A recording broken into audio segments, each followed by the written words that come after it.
Hey everybody, Real Comic Stacks, and I've been wanting to do this video for a while. I saw this article back in March, and I've been so busy I haven't been able to get to it. I actually did record it at one point, but 15 minutes into recording, realized I had muted my mic somehow.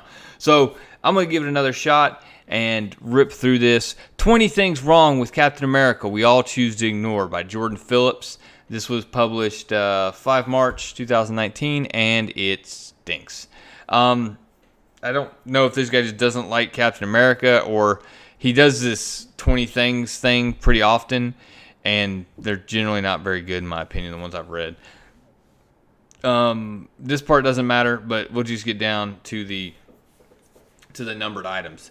Number 20, he didn't earn his strength. Captain America is a poster boy for American ideals of self-reliance and the power of determination. He openly chastises Tony for using a suit instead of fighting for himself. Even appears in PE videos for high school teenagers across the nation. And that's weird because when you think of it, his strength isn't his at all. His powers were not brought to him by strength training, a power suit he made with his bare hands, or a bite from a radioactive spider. His powers were granted to him. Okay.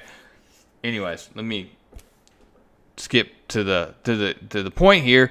And so if he had been bitten by a radioactive spider, he would have earned his powers. No, Peter Parker was randomly bitten by a radioactive spider. He didn't have to run some gauntlet to get to the spider and then ask it, if I am worthy, bite me. That's not how it worked. He was randomly bitten by a radioactive spider, and he it fused with his genes, and he became Spider-Man. I mean, that's not earning your powers. He didn't earn them any more than Steve Rogers did. If anything, Steve Rogers had to compete to be in this super soldier program. He had to outperform those other individuals in not so much the running, jumping, higher, further, faster stuff, but in the showing the heart and the mindset that that the doctor ended up saying, you're what we're looking for. And as far as Tony Stark, this guy obviously is in love with Tony Stark. Tony Stark has done no wrong throughout the entire MCU. But Tony Stark built a suit in a cave and got out. And then after that, he has the superpower of straight cash, homie. He's got a bazillion dollar corporation backing him, and he could afford to, build suits left and right. Yeah, it's his father's company on top of it, so did he earn that? Sorry, grabbing a drink. No, give me a break. You get no point for number 20. Number 19, not so good with the ladies. So no real point here other than it says not so good with the ladies. It points out that, hey, he's kind of awkward. Guess what? That's not that big of a deal. That's called, hey, you have a character that isn't a perfect human being in every aspect of his life. That's, and actually being a flawed character in a way. He's shy. He's not had a lot of success with ladies, especially growing up. He's been bullied. He's not, some jock or hunk or anything. He's this skinny, short little kid from the Bronx. He just because he throws on a bunch of muscles, it doesn't change his personality. So that's no point for you there either. Number 18, judgmental much. The Avengers, skip that part. Get milkshake. This is Thor, Iron Man, Hulk start their alliance on really bad terms. Stark and Rogers spend most of the film arguing over which of them is more awesome, even though the stakes Cap judging pretty much every aspect of Stark's life. You'd think somebody who lived through the horrors of one of the worst wars in history would have a higher bar for what makes someone a bad person. Okay. Steve Rogers is a soldier. He believes in discipline, teamwork, and selflessness. All those are keys to his persona. Tony Stark, to this point in the movie, and his actions in Avengers, to this point, he hasn't demonstrated any of that or a capability of any of that. He's He's hacking systems. He's an arrogant playboy. He comes across that way. And, yeah, I don't know award you a point here because Tony Stark was kind of a jerk up to this point in the movie. And, yeah, nothing. No point there. He's self-righteous Black Ops agent. This attitude continues in Captain America Winter Soldier. He's pretty quick to judge every single character in the film from Natasha. Oh, he's quick to judge the spies in the spy movie. What's wrong with that? Did you watch the movie, dude? They find out Hydra has infiltrated S.H.I.E.L.D. and they don't know who to trust. That's a key to the movie. He decides to trust her. Man, I'm coughing a lot. And he's a Black Ops agent for months. Yeah. So? I mean, Black Ops doesn't mean you're, smuggling guns to another country. There are operations that help make this country safe and make the world safer that are called Black Ops. Anyways, this guy, no point there. Weak spot for Bucky. Do I have to read this? Yeah, he's his best friend growing up who, despite, being that guy who could obviously, just based off the movie, he could get ladies, he's a good looking dude, he could go out and do whatever he wanted to, and he remained Steve Rogers' friend the whole time. What's wrong with that? And basically, in case you forgot, Bucky's kind of a victim. Bucky is inserted into that program. He's brainwashed, and Steve Rogers is loyal to him. He's loyal to the guy that, despite him being like a 5'2", 110-pound nobody, was his friend, and a guy who he grew up with. And at this point, once you get to Winter Soldier, it's the only vestige he has of his past. A guy that he knows is a victim of the Soviet Union's super soldier program, and he wants to try to save him. And in Civil War, I mean, at that point in Civil War, he knew, it's like, this doesn't make sense. Why would Bucky come back to do this when he was laying low? It didn't make sense. So, Avengers, Age of Man feelings. I don't really want to read this one. The first Avengers may feature a lot of arguing between the fledgling team members, but it does so in entertaining ways. A family therapist. What? Because they argue a lot. You got a bunch of bouncing their egos off of each other. This is a throwaway. No, it's.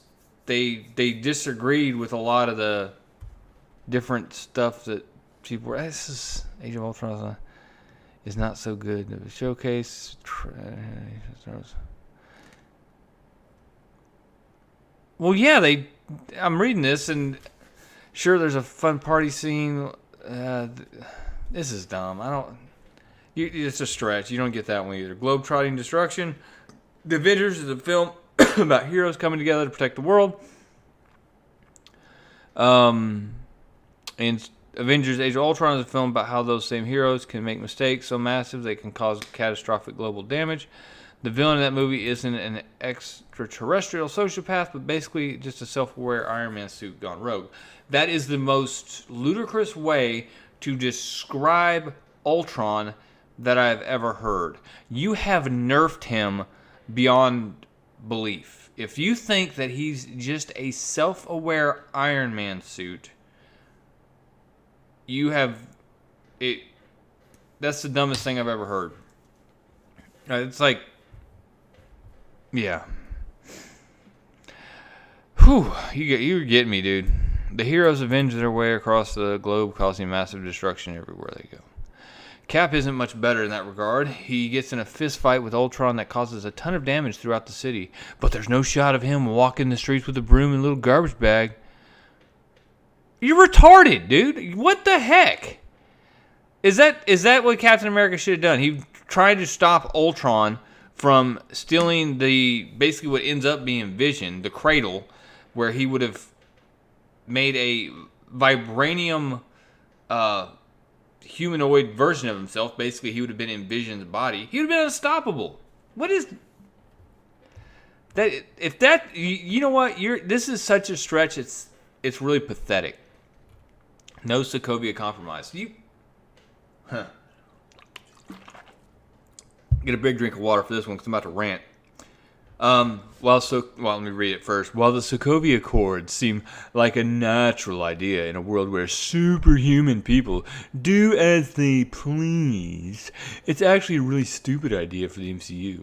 This is a world where aliens, alternate dimensional monsters, and literal gods come flying out of the sky to destroy the world a couple times a year. There really isn't time for like a committee meeting to determine whether or not these events are worth stopping. That being said, no legislature is perfect. Laws are built on compromise. The left's all about compromise. There easily could have been contingencies placed in the document that would make it more effective against constant, spontaneous alien invasion. Steve Rogers. Okay, stop right there. Go back. Steve Rogers does not trust the government. Why doesn't he trust the government? Because the government's ran by people, and he understands that people can be corrupted, and that corrupt people can make corrupt governments do corrupt things. That's why. I mean, Sokovia is about personal convictions. The idea that not only do I feel compelled to do something, but the fact that the government can't tell me not to do something about it. They're taking control of the superhero community. Captain America's already, post-Winter Soldier. He's very aware that the government is corrupt. Simply put, he exercises his own self-conscious. If something's wrong, he's going to fight against it. He can pick his side in any conflict. He's not going to sit there and have some government wield him as a weapon and make him do something he doesn't want to do. He basically pulling conscientious objector status on some of this stuff. No point. Why not bring Bucky in? Captain America, Civil War may have advertised itself as a movie about the debate over the Sokovia Accords, but it was just as much a movie about Bucky Barnes. He's framed for a crime he didn't commit, and various parties immediately go after him with deadly intent. Cap's plans to bring him in, help him run, which is really stupid. Really, it's not. Okay, but I'll just... For one, it makes him seem a lot more guilty. Helping your future friend beat cops to a pulp really doesn't scream falsely accused. Okay, well, go in and think. You got to think next level. Stop playing checkers and play chess. This movie was about what happened when they did bring him in. Zemo got access to him. And when Zemo got access to him, he started going banana, fire hydrant, 2014 Nissan Altima. I mean, he started reading off his list of stuff, and suddenly he's activated, turned him on, and he starts putting a hit out on the Avengers right away. And almost kills Tony Stark in the process.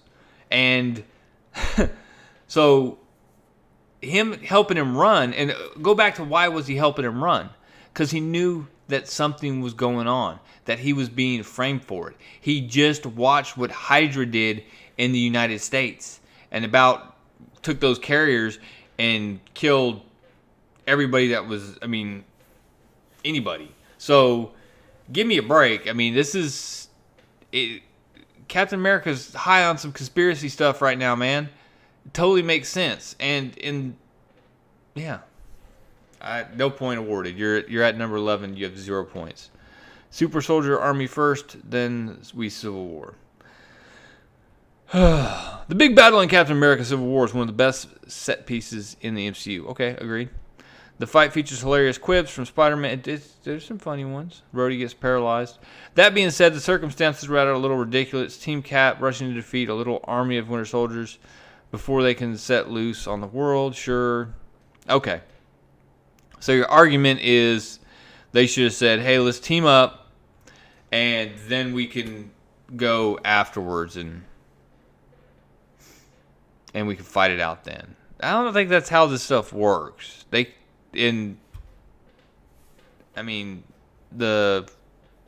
were violating the Accords by law. Iron Man and them had to stop them, and it's just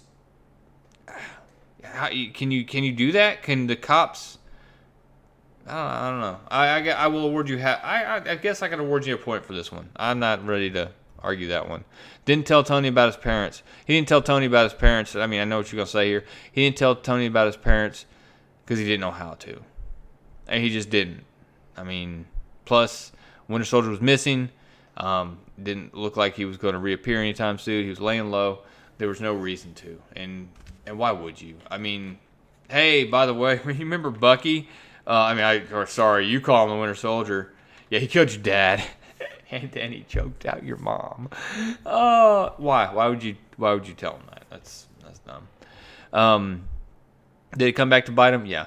Held a grudge against Howard, despite being a superhero in Captain America: The First Avenger. Steve Rogers was still that nerd on the inside. So why did you have a problem earlier with him having a problem with ladies and not being, super stud Mac Daddy? I mean, come on. This made him very insecure around Howard Stark. The grudge even carries over after he was unfrozen for being a floating popsicle. No, it didn't. He didn't hold a grudge against Howard Stark. What's really sad about the whole thing is how Howard Stark loved both men. No, I'm not buying this one. He did not hold a grudge against Howard Stark and hold that against Tony. If anything, Tony or Steve could look at Howard and compare that to Tony and be like, look, man, your dad did a lot of good. Why are you this smug? Whatever. All right, moving on. What's his plan with Thanos' gauntlet? Okay. Great scene in the film where Cap screams as he holds Thanos' gauntlet. Even Evans is looking as tense as ever, but it doesn't really make sense. He's trying to remove the gauntlet, trying to keep Thanos from... He's fighting Thanos! He doesn't... I mean, at this point, they don't know what the gauntlet does. Does he have a plan? No, he's fighting. He's doing everything he can to try to stop Thanos. To try to keep this guy away from Vision. That's it. That's his sole goal. And I'll tell you, if Thanos stops, looks at him, and sees the will to fight, the will to stand, and I think it's going to come up in Endgame that Thanos is going to say, "I remember you," or he's going to make a comment about his will and how he has that strong will to accomplish things. I think that's going to come up again.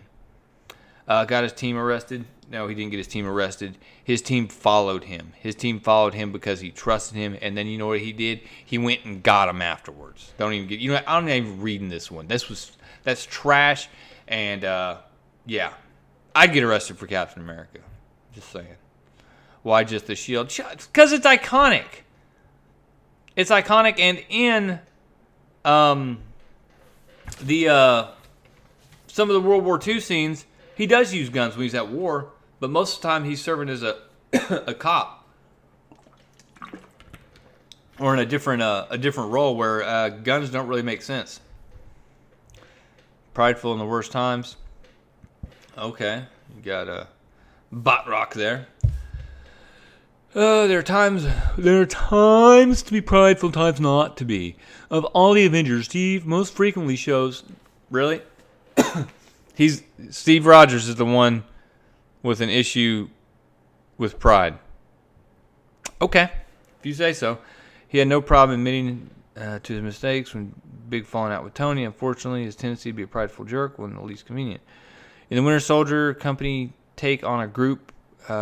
face Batroc. He quickly takes him down with a shield. Batroc calls him out for using the shield. Instead of blowing the insult and hitting him in the heart of the face, he decides, yeah. And it was a really cool fight scene. Hey, it's an MCU movie, dude. And, yeah. He said, hey, he's unarmed.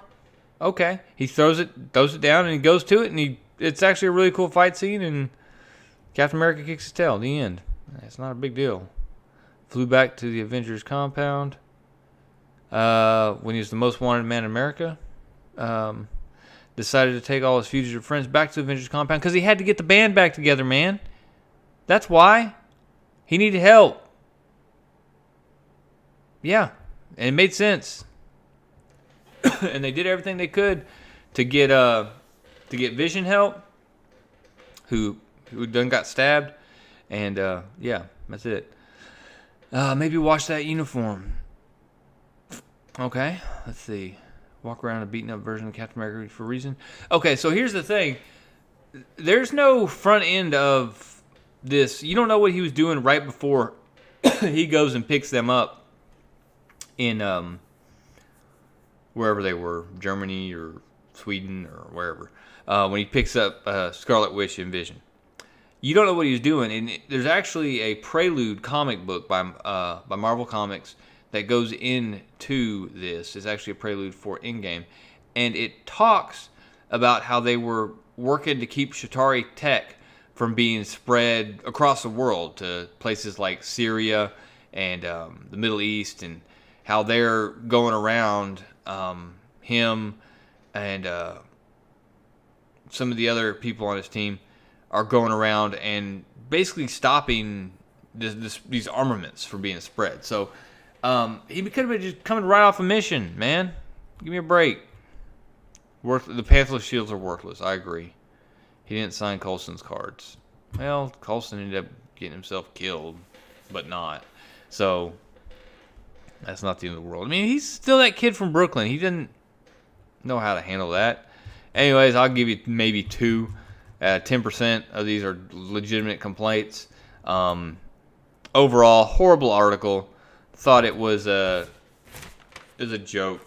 I don't know why you got to hate on Captain America. Go find somebody else to hate on rather than Cap. Guys, that's all I got. Don't forget to subscribe and leave a like. Real Comic Stacks out.